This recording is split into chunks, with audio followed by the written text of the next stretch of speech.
ان چیزوں کو دیکھنا ہے۔ اچھا، بعض والدین کی ایک سستی ہے، وہ آتے جناب تعویذ کر دو، ہماری اولاد نماز نہیں پڑھتی، بچے نماز نہیں پڑھتے، اور کہتے ہیں جی ہماری تو چلو گزر گئی، ہم تو نہیں پڑھتے، یہ تو پڑھیں۔ میں کہتا ہوں یہ کیوں پڑھیں جب تم نہیں پڑھتے ہو؟ الولد سم لابیہ، بیٹا باپ کا راز ہوتا ہے۔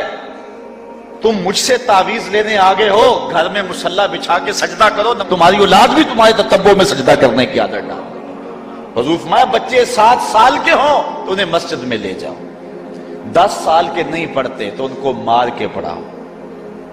اب اولاد ہوگی جوان، خود کبھی سجدہ کیا نہیں، اب کہتے ہیں شاید تعویذ سے کم چل جائے گا۔ جو تعویذ اللہ کے رسول نے تمہیں دیا تھا کہ 7 سال کے ہوں تو پکڑ کے انگلی مسجد کا راستہ دکھاؤ، 10 سال کے ہو جائیں تو مار کے پڑھاؤ، ان کے سینے میں اللہ کا خوف داخل کرو، ان کو قرآن کی تلاوت سکھاؤ۔ علموا اولادکم 3 خصال، اپنی اولاد کو 3 چیزیں سکھاؤ۔ حب نبیکم، ایک اپنے نبی کا پیار سکھاؤ، وحب اہل بیت ہی، رسول اللہ کے اہل بیت کا پیار سکھاؤ، وتلاوت القرآن، اور قرآن کا پڑھنا سکھاؤ۔ چھین لو سیڑھیاں ان کے ہاتھوں سے گانے والی، چھین لو ان کے ہاتھوں سے جو ہے وہ ناول، اور ان کے ہاتھ میں قرآن دے دو۔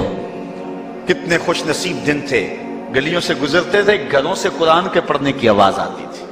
آج پاپ میوزک کی صدائیں تو آتی ہیں، آج قرآن کی آوازیں نہیں آتی۔ تو یہ عجیب ہے جی، ہم نہیں پڑھتے یہ تو پڑھے۔ میں کہتا ہوں یہ کیوں پڑھیں جب تم نہیں پڑھتے ہو؟ تمہارے اوپر کیا اب فرض ساقط ہو چکا ہے بڑھاپے کی وجہ سے؟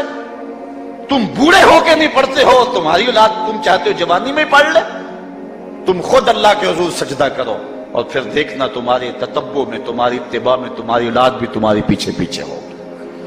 اللہ اکبر۔ صاحب اس عنوان سے کہنے کے لیے بہت کچھ ہے۔ اللہ تعالیٰ جل شانہ اپنی رحمتیں عطا فرمائے۔ اعلیٰ حضرت سے 2 لوگوں نے فتویٰ پوچھا۔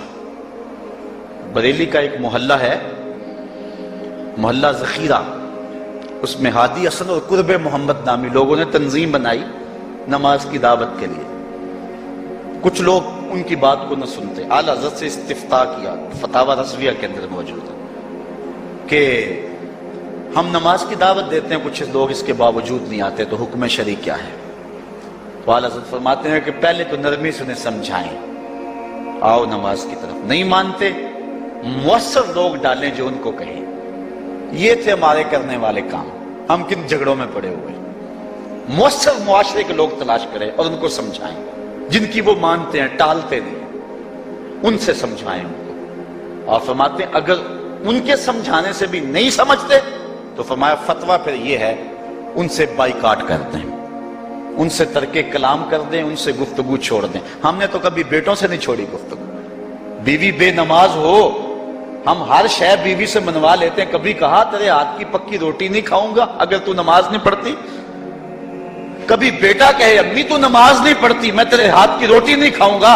جو ماں بیٹے کے لیے سب کچھ کرتی ہے، کتنے دکھ جھیلتی ہے، کسی کے گھر کے برتن مانجنے پڑے وہ بھی مانجتی ہے، کیا بیٹے کی خواہش پہ نماز نہیں شروع کر دے گی؟ جب عادت ڈالے گی تو پھر اللہ دل میں بھی وہ محبت ڈال دے گا۔ کیونکہ ہمارا تو اتنا ہی کام ہے نا۔ حضرت بایزید بسطامی نے یہی کیا تھا نا۔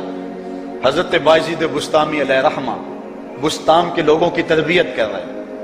کسی محلے کے کونے میں آ کر ایک فاحشہ عورت بیٹھ گئی، لوگوں کا دین ایمان اجاڑنے لگی۔ کسی نے کہا بایزید تیرا شہر لٹ رہا ہے، جس کو تو اشکوں سے سیراب کیا تھا اور سجدہ آئے سحرگاہی سے جس شہر کو نور بخشا تھا، تیرا شہر لٹ رہا ہے۔ کہا کیا ماجرا ہوا؟ لوگوں نے کہانی سنائی۔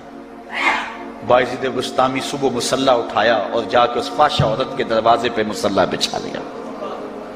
اب جو بھی گاہک آتا بایزید بسطامی کو بیٹھا ہوا دیکھ کے راستہ بدل لیتا۔ اس نے انتظار کیا، رات کے اندھیرے گہرے ہو گئے، آج کوئی گاہک ہی نہیں آیا۔ اس نے کھڑکی سے جھانک کر کے دیکھا ایک بوڑھا بابا بیٹھا ہوا ہے، ہاتھ میں تسبیح ہے، مصلی بچھایا ہوا ہے۔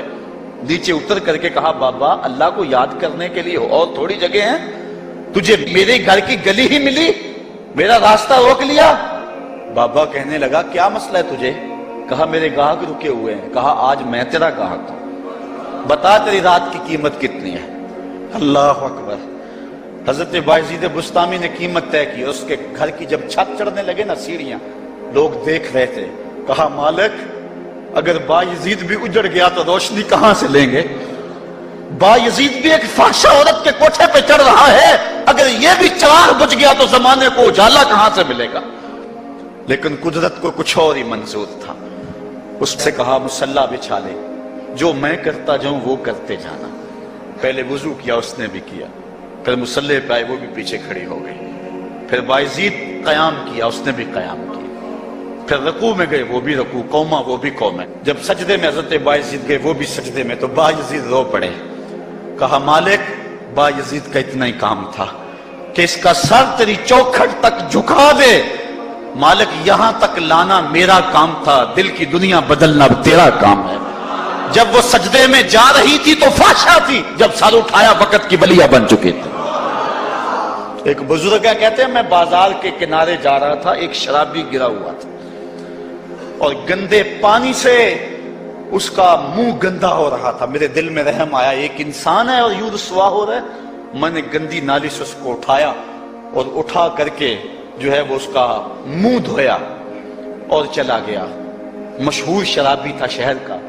کہتے ہیں سحری کا وقت ہوا، تہجد کے لمحے آئے تو میں مسجد میں نماز پڑھنے کے لیے گیا. دیکھا کیا کہ وہ شرابی مصلی بچھا کے بیٹھا ہوا.